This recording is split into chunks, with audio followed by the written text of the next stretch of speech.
প্রশ্ন, সে প্রশ্নটা হচ্ছে মৃত্যু পথযাত্রী ব্যক্তির জীবনের উদ্দেশ্য কি, তা কি করণীয়?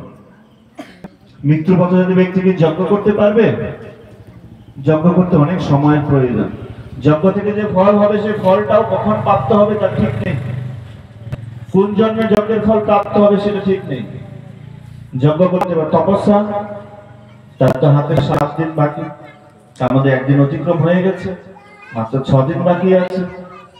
তপস্যা কি করে করে? 6 দিনে কি তপস্যা হবে? দান, কি দান করবে, কি দান করা উচিত? তখন সুখদেব গোস্বামী তিনি বললেন, জীবনের পরম উদ্দেশ্য, জীবনের পরম উদ্দেশ্য হচ্ছে ভগবানের কথা শ্রবণ। কেউ যদি কোন সাধু সঙ্গে এসে, কেউ যদি কোনো মহাত্মার সংস্পর্শে এসে ভগবানের কথা শ্রবণ করার সুযোগ পায়, এবং সেই সুযোগে সে যদি ভগবানের কথা শ্রবণ করে একবার এই কান দিয়ে, এবং সেই কথা হৃদয়ে প্রবেশ করে, তাহলে সেই ব্যক্তির হৃদয় হয় শুদ্ধ হৃদয়। এই হৃদয়ের মধ্যে যত কামনা বাসনা, হৃদয়নতি অবদ্রাণী, এই হৃদয়ের মধ্যে যত কামনা বাসনা, যত পাপ, যত লোভ, হিংসা, কামনা বাসনা সবকিছু হৃদয় থেকে নির্মূল হয়ে যায় শুধু কেবলমাত্র ভগবানের কথা শ্রবণ করার মাধ্যমে।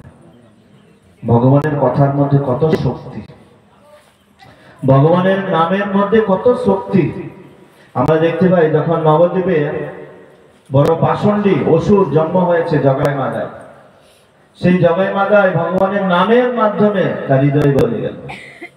সাধুদের চরণে গিয়ে, ভক্তদের চরণে গিয়ে, ব্রাহ্মণদের চরণে গিয়ে বলল, ভাই আমায় ক্ষমা কর।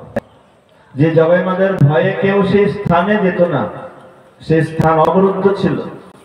আজকে জগাই মাদায় নবদ্বীপে গঙ্গার তীরে ঘাট নির্মাণ করেছে, এবং সেখানে শুধু গঙ্গার জল গ্রহণ করত এবং হরে কৃষ্ণ মহামন্ত্র কীর্তন করত।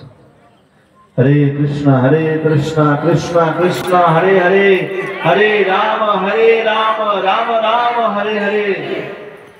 এই হরে কৃষ্ণ মহামন্ত্র কীর্তন করার মাধ্যমে তার হৃদয়ে যত পাপ, তার হৃদয়ে যত কুবাসনা ছিল, সমস্ত কিছু, যেমন কোন মোমবাতি জ্বালালে যেমন মোম গলে গলে পড়ে, ঠিক হরে কৃষ্ণ মহামন্ত্রের প্রভাবে তার হৃদয় বিগলিত হয়েছিল। তার চোখ দিয়ে জল পড়ছিল, সামনে গঙ্গা জল ছিল, যখন খিদে পেত গঙ্গা জল খেত আর হরিনাম করত। প্রতিদিন 2 লক্ষ নাম করত জগাই মাদায় গঙ্গার কিনারায়। এবং যেই ব্রাহ্মণ এবং বৈষ্ণব আসতো তাদের চরণ ধরে পড়তো এবং বলতো, ভাই আমাকে ক্ষমা করে দাও, আমি অনেক অপরাধ করেছি, অনেক ভুল করেছি, আমাকে ক্ষমা করো। আর এইভাবে জগাই মাদায় সকলের কাছে ক্ষমা চাইতে লাগলো।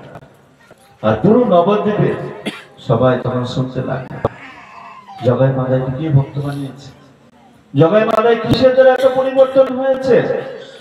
ভগবানের নামের দ্বারা। ভগবানের নামের মধ্যে এত শক্তি রয়েছে, যত রকমের পাপী, এই জগতের সবচেয়ে বড় পাপীও সেও ভগবানকে লাভ করতে পারে। ভগবান এমন নাম নিয়ে এসেছেন এই জগতে, এই নাম কোথা থেকে এসেছে? ভগবানের ধাম বৃন্দাবন, বৃন্দাবন থেকে এই নাম এই জগতে এসেছে। এই নাম কেউ বানায়নি, তৈরি করেনি, স্বয়ং ভগবান এই জগতে এই নাম নিয়ে এসেছে, হরে কৃষ্ণ মহামন্ত্র।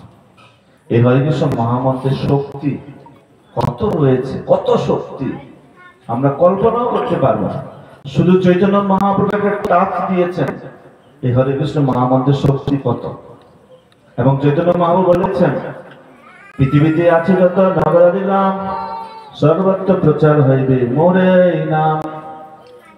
এই যে হরে কৃষ্ণ মহামন্ত্রের সংকীর্তন আন্দোলন এই জগতে শুরু হয়েছে, ছিল প্রভুপাদের মাধ্যমে, পাশ্চাত্য থেকে শুরু হয়েছে।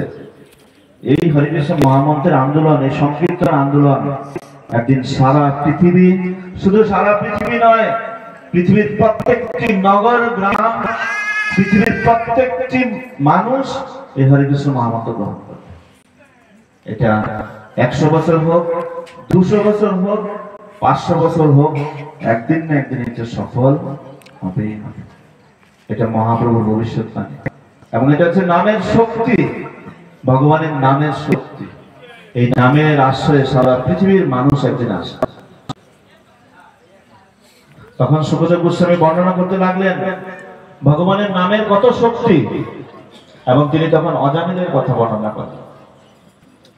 অজামিল একজন ব্রাহ্মণ ছিল, কিন্তু কোনো কারণে অসৎসঙ্গের প্রভাবে তার চরিত্র নষ্ট হয়ে গিয়েছিল। তিনি জুয়া খেলা, নেশা করা, অবৈধ সঙ্গ করা এবং যত রকমের অবৈধ চুরি ডাকাতি সব করতে লাগলেন। কিন্তু একদিন এক সাধু তার বাড়িতে আসে। সাধু বললেন, তোমার বাড়িতে একটু অন্ন হবে?